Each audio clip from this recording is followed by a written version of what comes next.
तो ये परसेंटेज का जो कॉन्सेप्ट है कई जगहों पे अप्लाई किया जाता है। इसको कई जगहों पे आप देखेंगे तो जो हमारा ये प्रॉफिट लॉस गेन यानी लाभ हानि या बट्टा डिस्काउंट स्पीड टाइम डिस्टेंस या मिश्रण या फिर साधारण ब्याज चक्रवृद्धि ब्याज सभी जगहों पे इसका प्रयोग किया जाता है। तो हम क्या करेंगे इस वीडियो में प्रतिशत परसेंटेज को डीपली समझेंगे। ठीक है, प्रतिशत परसेंटेज क्या होता है और परसेंटेज किस पर निकाला जाता है। जैसे अगर सीधे सीधे कहता है, मान लीजिए अगर कह रहा हो कि 40 का 20%, अब देखिए 40 का 20% ऐसे कह रहा है, तब तो आप सीधे निकाल देते हैं, 40 लिख देते हैं और का मीन्स इंटू यानी गुणा लगा देते हैं, 20 लिख करके प्रतिशत यानी 100, इसको ऐसे कर दिया गया। प्रति माने 1 होता है, शत माने 100, तो ये कैंसिल कर दिया हमने और यहाँ पे हो गया 4 यानी हो गया आपका 8 आ गया। तो ऐसे क्वेश्चंस में तो प्रॉब्लम होती नहीं है, ऐसे क्वेश्चन तो लेकिन दिक्कत कहाँ पे होता है जब कभी कभी वर्ड प्रॉब्लम वाले क्वेश्चन आ जाते हैं। जैसे कहता है कि एक कार इतनी स्पीड से जा रही है, उसने 5% अपना स्पीड कम कर दिया। या फिर प्रॉफिट लॉस की बात करें तो उसमें क्या कहता है कि एक दुकानदार इतने का सामान लेकर के इतने में बेच देता है। तो ऐसे में ये समझना मुश्किल हो जाता है कि हम वहां पर प्रतिशत निकाले किसका, प्रतिशत किसका निकाले कि नए वाले जो नया वाला उसका विक्रय मूल्य है या क्रय मूल्य है, किस पर हम प्रतिशत निकालेंगे। ठीक, तो इसके लिए हम क्या करें, चलिए आते हैं स्टार्ट करते हैं, इसको एकदम डीपली समझने की कोशिश करते हैं। एकदम जीरो से इसको हम लोग समझेंगे, प्रतिशत को एकदम जीरो से समझते हैं। देखिए प्रतिशत का मतलब होता है किसी चीज को 100 भागों में बांटकर उसे हम 100 भागों में बांटेंगे। ठीक है, कितने भागों में, 100 भाग में। ये समझ लीजिए कि 100 डब्बे रखे गए हैं और 100 डब्बे में हम क्या करें, किसी सामान को रखते हैं। मान लीजिए अगर कह रहा है कि 200 रुपए का, देखिए 200 रुपए का 30%, ये कह रहा है। ठीक है, इसको इंग्लिश में अगर लिखेंगे तो इंग्लिश में थोड़ा सा उल्टा चलता है, प्रीपोजिशन का रूल जो लगता है इंग्लिश में थोड़ा, तो इसे लिखेंगे 30% ऑफ 200, ऐसे लिख देंगे। ठीक है, इंग्लिश में ऐसे लिखा है, सॉरी परसेंटेज हो गया 30% ऑफ 200। तो हम कह रहे हैं कि इसको लगाए कैसे, इस लगाने को तो ऐसे मल्टीप्लाई कर लेंगे, लेकिन इसका मतलब होता क्या है, इसका मतलब ये होता है कि जो आपका टोटल है इसी को टोटल बोला जाता है। देखिए ये टोटल है, इस टोटल को 100 डब्बे में रखना है। यानी अगर मान लीजिए ऐसे ऐसे डब्बे हैं, बॉक्स हैं छोटे छोटे, और कितने बॉक्स हैं, 100 बॉक्स हैं, और ये कह रहा है 100 बॉक्स में कितना, अगर इसको हम रखें इक्वल इक्वल तो कितना कितना रखाएगा। तो अगर हम देखें तो ये 200 है, तो जाहिर सी बात है 2-2 रुपया सब डब्बे में आएगा, सभी डब्बे में कितना है, 2-2 रुपए आएगा। तो वो कहता है कि 30%, यानी इसमें से 30 डब्बों को आपको ले लेना है। 30 डब्बे, तो एक डब्बा लेंगे तो 2 रुपया होगा, 2 डब्बा लेंगे 4, तो इसका मतलब 30 डब्बा अगर उठाएंगे आप तो 60 रुपया होगा। ठीक है, तो कॉन्सेप्ट ये होता है कि 30 डब्बे को उठा लीजिए आप, उसमें से 30 डब्बा लीजिए। ऐसे ही किसी भी धन को, किसी राशि को 100 डब्बे में बांट करके जितने डब्बे को उठाया जाता है वही उसका प्रतिशत कहलाता है। ठीक है, अगर मान लीजिए 500 है तो 5-5 रुपया आएगा, उसमें मान लीजिए 20 डब्बा उठा लेते, इसका मतलब आपने 500 का 20% लिया है। ठीक है, अब आते हैं बात करते हैं इसको। देखिए ये प्रतिशत ऐसे है, ये तो ऐसे प्रतिशत के रूप में लिखा गया है, और यही चीज आप फ्रैक्शन में भी करते हैं, भिन्न में भी यही चीज किया जाता है। देखिए भिन्न में अगर 3 ऐसे मान लीजिए 3/5 है, 3/5 है, तो कहता है कि इसका मतलब ये हुआ कि 5 रुपए में से कितना रुपया लिया हुआ है, 3 रुपए ले लिया है। 5 रुपए में से कितना लिया हो, 3 रुपए लिया है, तो कहता है प्रतिशत बताइए कितना होगा प्रतिशत। तो इसको क्या करते हैं, 100 से मल्टीप्लाई कर देते हैं। 100 से जैसे मल्टीप्लाई करेंगे तो यहाँ हो गया 20 और 23 जा 60, कितना है 60%, कितना लिया 60% लिया। तो ये प्रतिशत का कॉन्सेप्ट है। ठीक है, छोटे छोटे क्वेश्चन जो होते हैं हमारे इस तरह से लग जाते हैं, आ जाते हैं। थोड़ा सा हम बड़ा क्वेश्चन लेते हैं और बड़ा करते हैं, आते हैं हम स्टार्ट करते हैं लाभ हानि से। ठीक है, लाभ और हानि से। तो मान लीजिए कह रहा है कि एक व्यक्ति ने किसी सामान को चलिए, मान लीजिए कोई व्यक्ति है, एक आदमी ने क्या किया है, एक व्यक्ति एक सामान को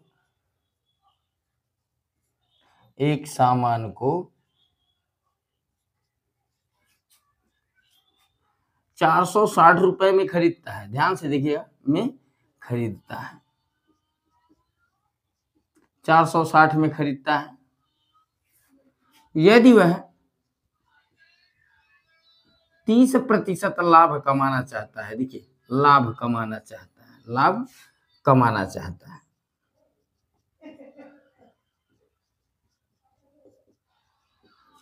तो कितने में बेचेगा?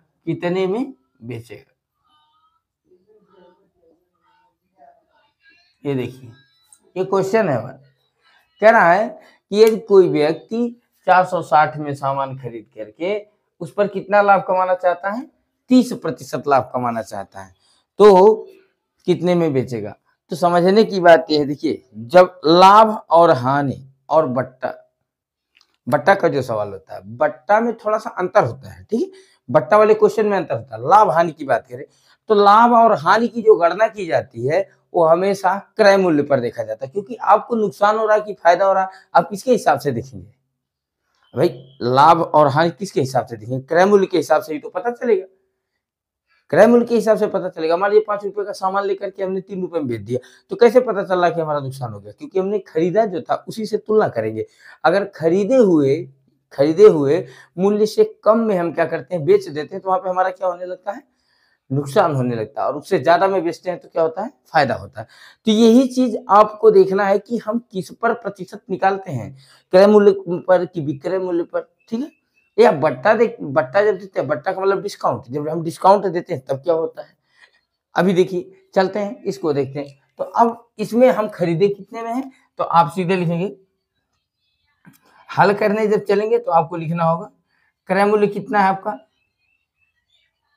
क्रय मूल्य आपका हो गया 460, यानी जिसको हम बोलते हैं इंग्लिश में सीपी है, क्या है, सीपी, कास्ट प्राइस है, ठीक है। इसको लागत मूल्य या क्रय मूल्य, यानी जो लगा करके खरीदा गया। अब लाभ प्रतिशत कितना कह रहा हो, लाभ प्रतिशत, लाभ लेना चाहता है कितना, 30%। अब देखिए, तो कितने का जो लगाया है उसी का 30% वो लाभ लेना चाहता है, तो उसी पर देखेंगे, क्योंकि यहाँ लाभ हानि की बात कर रहा है तो हम उसी पर देखेंगे, ठीक है, कि किसके हिसाब से देख रहे हैं, जो लगाया पैसा उसी का उसने क्या ले रहा है, क्या लेना चाहता है वो, उसी का लाभ लेना चाहता है, कितने प्रतिशत, 30% लाभ लेना चाहता है। तो इसका मतलब हम इसी का प्रतिशत निकालेंगे, तो लिखेंगे लाभ कितना हो रहा है, लाभ बराबर क्रय मूल्य का कितना, क्रय मूल्य का 30%, क्रय मूल्य का 30% तो लाभ लेना चाहता है, जितना लगाया है उसी का वो 30% क्या करना चाहता है, लाभ लेना चाहता है, तो इसका उसी का हम 30% निकाल दें। तो जाहिर सी बात है, क्रय मूल्य कितना है 460 और 30 प्रति यानी बटे 700, ये हो गया कैंसिल। देखिए अब हो गया 360 18 8 1 ये 13, यानी इतना रुपए वो लाभ लेना चाहता। बताइए लाभ कितना मिल गया, इतना। तो अब बताइए 460 में खरीदा था, कितना खरीदा था, 460 में, और लाभ लेना चाहता है इतना, तो बेचेगा कितने में, वही हमारा क्या हो जाएगा, सेलिंग प्राइस होगा, वही तो हमारा सेलिंग प्राइस होगा। विक्रय मूल्य हमारा क्या होगा, अब कम में तो बेचेगा नहीं, लाभ लेना चाहेगा तो क्या करेगा, हमेशा ज्यादा में बेचेगा। तो इसका मतलब अब लिखेंगे विक्रय मूल्य, लाभ के लिए विक्रय मूल्य बड़ा होना चाहिए, विक्रय मूल्य बराबर क्रय मूल्य प्लस लाभ हो जाएगा। अब क्रय मूल्य हमारा 460 है और लाभ हमारा 138 रुपया है, ये दोनों को जोड़ देंगे 8 हो गया, 9 हो गया, 5 हो गया, 598 रुपया, यानी वो विक्रय मूल्य कितना रखेगा, 598। और जैसे ही 598 में बेचेगा तब उसको क्या हो जाएगा, कितने प्रतिशत का लाभ होगा, 30%।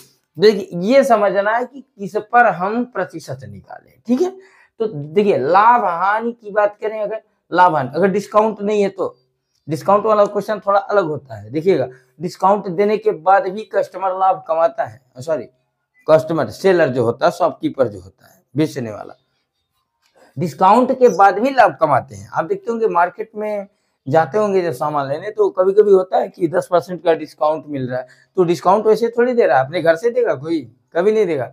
वो डिस्काउंट अपने घर से नहीं देता है। वो क्या करता है, वहां पे 20% का अगर लाभ पाया होगा, डिस्काउंट पाया होगा, तो आपको 10% का डिस्काउंट देगा।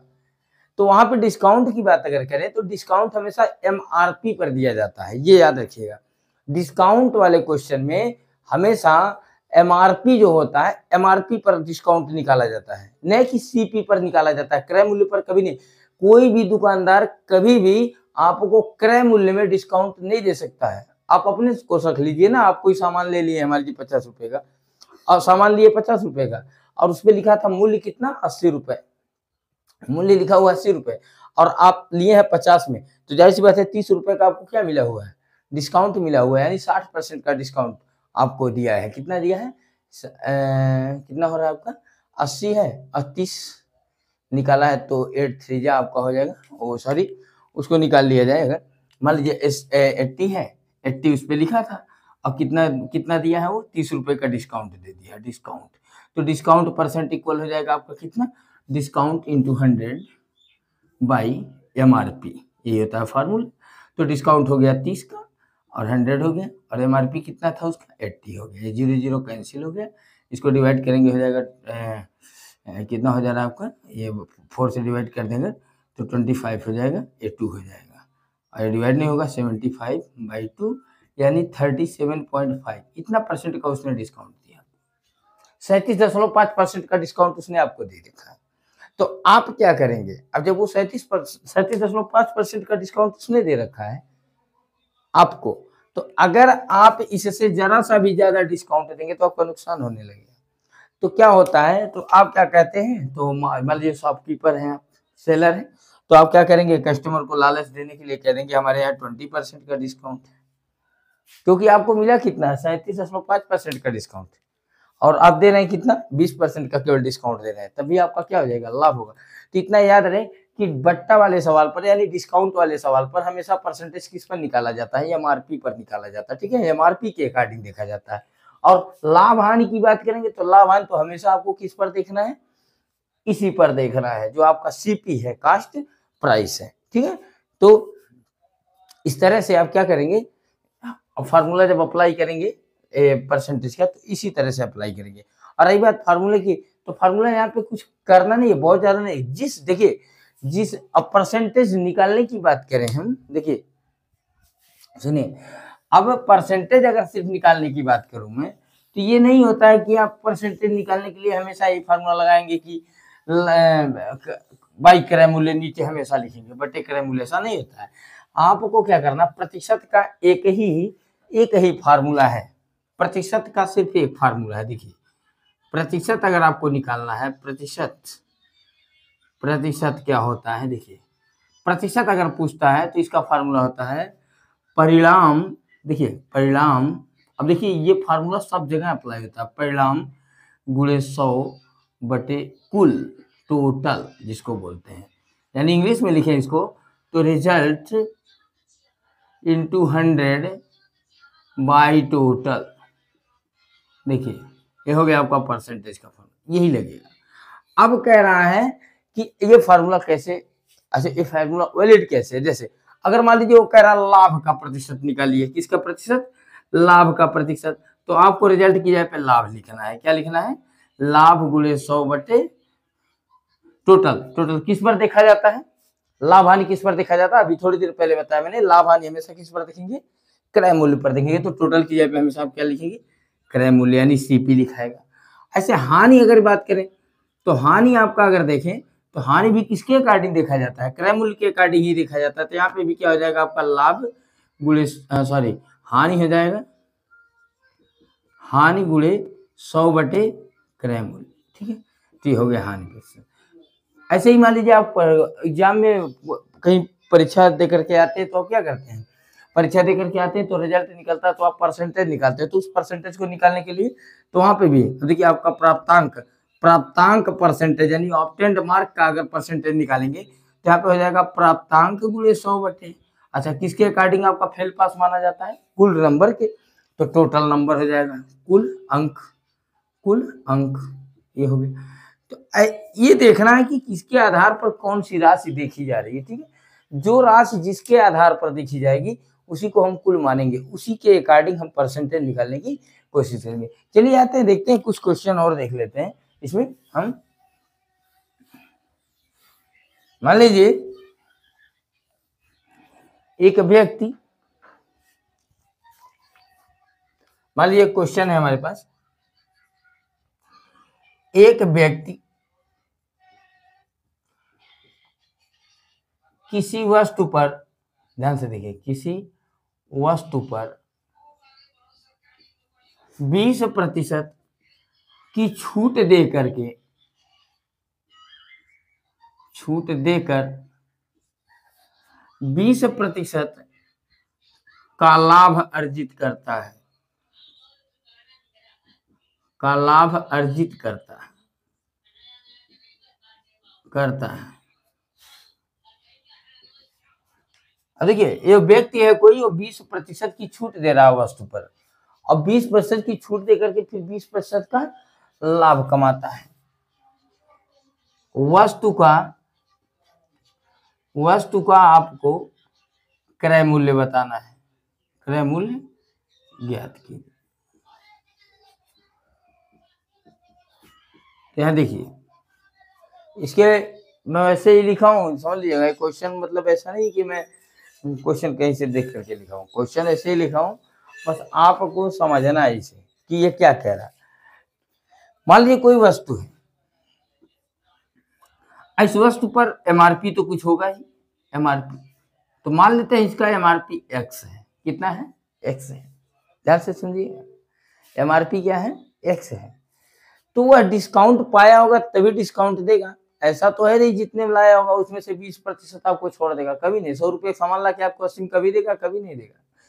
तो यहाँ पे देखिए, हम मान लेंगे एमआरपी उस पर कितना है? एक्स रुपए। लेट्स देखिए, माना हमने, माना अंकित मूल्य, यानी जिसको बोलते हैं, देखिए अंकित मूल्य, अंकित मूल्य का मतलब उस पर जो लिखा हुआ मूल्य है वो 100 रुपए है। क्या है? 100 रुपए है। अच्छा, जब वो क्या करेगा, अब ध्यान से समझना है इस क्वेश्चन को। अंकित मूल्य कितना है उसका? 100 रुपए। तो डिस्काउंट देगा, अभी डिस्काउंट की बात मैंने किया, तो डिस्काउंट आपको बताया कि डिस्काउंट किस पर देगा, जब भी देगा डिस्काउंट वो एमआरपी पर ही देगा। तो अब लिखेंगे छूट प्रतिशत। अब देखिए छूट प्रतिशत, छूट प्रतिशत बराबर क्या होता है? देखिए छूट प्रतिशत यहाँ पे कितना प्रतिशत दिया है? 20% छूट दिया। और लाभ प्रतिशत फिर दिया है कितना? लाभ प्रतिशत है हमारा 20%, लाभ प्रतिशत 20% है, और छूट प्रतिशत कितना है? वो भी 20% है। तो आते हैं, पहले हम छूट इसमें से निकाल लेते हैं। तो चलिए अब इसको लिखेंगे, हल करेंगे। अब लिखेंगे छूट, छूट बराबर, देखिए अगर आप चाहें तो यहाँ पे इससे डायरेक्ट जो फार्मूला मैंने थोड़ी देर पहले बताया है उसी पर अप्लाई कर दीजिए, रह दीजिए, आगे बढ़िए। देखिए अभी क्या बताया मैंने, किसी चीज का प्रतिशत निकालना हो उतना गुणे 100 बटे कुल, तो लिखेंगे छूट प्रतिशत बराबर छूट गुणे 100 बटे, अब देखिए कुल की बात कर रहा हूं, तो कुल किस पर छूट दे रहा है? एमआरपी पर। तो यहाँ पे अंकित मूल्य हो जाएगा, क्या हो जाएगा? अंकित मूल्य। तो छूट प्रतिशत हमारा 20% है, और छूट का पता है, यानी ये छूट कितना है? अब गुणे 100 हो गया, और अंकित मूल्य हमारा कितना है? एक्स। तो इधर आ गया, कितना हो गया? 20x। कितना हुआ? 20x, और 100 नीचे आ जाएगा, 100 हो गया, बराबर कितना हो गया? छूट हो गया। ध्यान से देखिएगा, तो यहाँ से हो गया 1/5, यानी 1/5x आपको मिल गया। छूट बराबर कितना मिल गया? 1/5x, यानी इतने का छूट दे दिया। तो बेचा कितने में होगा? अब लिखेंगे विक्रय मूल्य। देखिए विक्रय मूल्य बराबर, तो जितना एमआरपी था उसमें से हम क्या करेंगे? छूट जो दिया उसको तो घटा लेंगे, तो जाएगा x minus 1/5x, x minus 1/5x। 5 1 जा 5 में से 1 गया, कितना बचा? 4, यानी 4/5x, यानी विक्रय मूल्य हो गया। अब ध्यान से देखिएगा, विक्रय मूल्य इतना हुआ, अक्रय मूल्य उसका पता नहीं है, लेकिन लाभ पता है। क्या पता है? लाभ है। अब हम क्या करेंगे? लाभ बराबर, लाभ से चलेंगे, लाभ वाला फार्मूला लगाएंगे। देखिए लाभ प्रतिशत बराबर, लाभ प्रतिशत बराबर होता है लाभ गुणे 100 बटे क्रय मूल्य। तो इसमें क्या पता है क्या नहीं पता है? देखिए लाभ पता है कि नहीं पता है? 20% लाभ कब पता होता है हमको? लाभ हमको कब पता होता है? जब हमारे पास क्रय मूल्य पता होता तभी हमारे पास लाभ पता होता। तो लाभ निकाले पहले हम। तो लाभ बराबर क्या होता है? देखिए लाभ प्रतिशत कितना दिया था, लिख लेंगे 20%। और लाभ बराबर होता है विक्रय मूल्य माइनस क्रय मूल्य। तो यहाँ लिख लेंगे विक्रय मूल्य माइनस क्रय मूल्य, लाभ हो गया। अब गुणे 100, अब बटे नीचे क्या हो जाएगा? क्रय मूल्य। क्या हो गया? क्रय मूल्य। तो लाभ प्रतिशत 20 है तो क्रय मूल्य, अब जो जो हमारे पास उसको रखें। तो यहाँ पे देखिए तो हो गया 20 क्रय मूल्य बराबर 100 विक्रय मूल्य,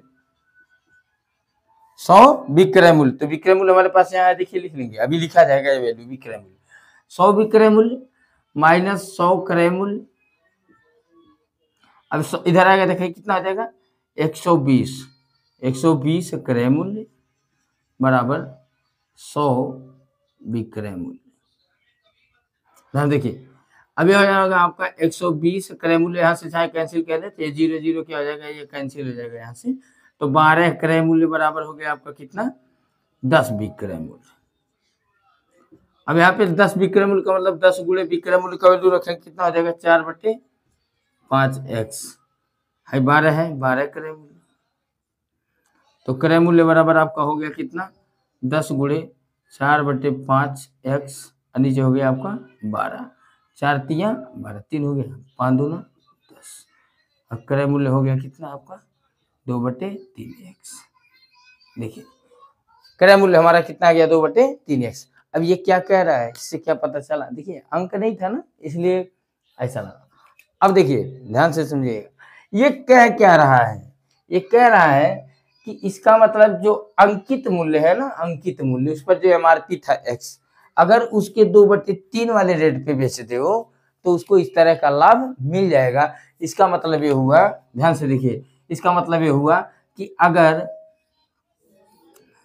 3 रुपए का है, 3 रुपए का है तो इसको 2 रुपए में बेच दो। एमआरपी 3 लिखा हो तो कितने में बेच दे? 2 में बेच दे। यानी अगर इस पे एमआरपी 30 हो तो कितने में बेच दे? 20 में बेच दे। इसका मतलब एमआरपी अगर 300 का हो तो इसको 200 में बेच दे, तब उसको क्या होगा? इस तरह से लाभ मिलेगा। ठीक है, तो ये एमआरपी देखिए, अंकित मूल्य पर डिस्काउंट और लाभ हानि की बात करेंगे तो किस पर देखेंगे? क्रय मूल्य पर देखेंगे। ठीक है, तो ये रहा आपका लाभ हानि से रिलेटेड कॉन्सेप्ट। अगर कोई प्रॉब्लम होती है तो आप लोग क्या करेंगे? कमेंट करेंगे। धन्यवाद।